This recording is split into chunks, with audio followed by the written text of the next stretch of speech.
انا عايز افهم بس هو اللي حصل ده بجد؟ اللي حصل ده بجد؟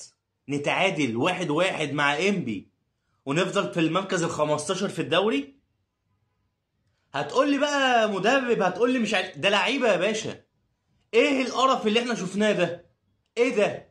وبعدين تريزيجيه، ايه تريزيجيه راح تجيب الجون وبتقول هش لمين ومش سامع لمين عشان واحد كان بيشتمك ولا حاجه في المدرجات؟ هو انت هتقعد تركز بقى اللي ما قاعد في المدرجات واللي بينتقدك هنا واللي بينتقدك هنا وسايب تركيزك في الملعب؟ انت من ساعه ما جيت ومفيش تركيز.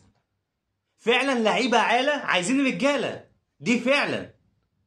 لكن اللي احنا شفناه ده بالمنظر، فككوا بقى من قصه المدرب والمدير الفني اللي احنا بنلعب انبي، احنا بنلعب مانشستر سيتي عشان نقول لك مدرب ولا مش مدرب.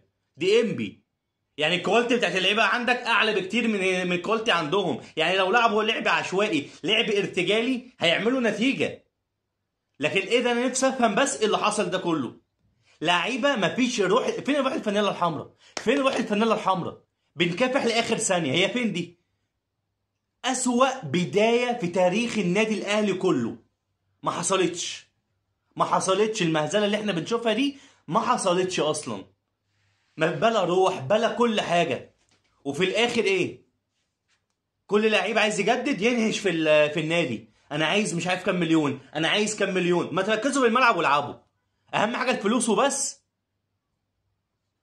لا حول ولا قوه الا بالله. السلام عليكم ورحمه الله وبركاته.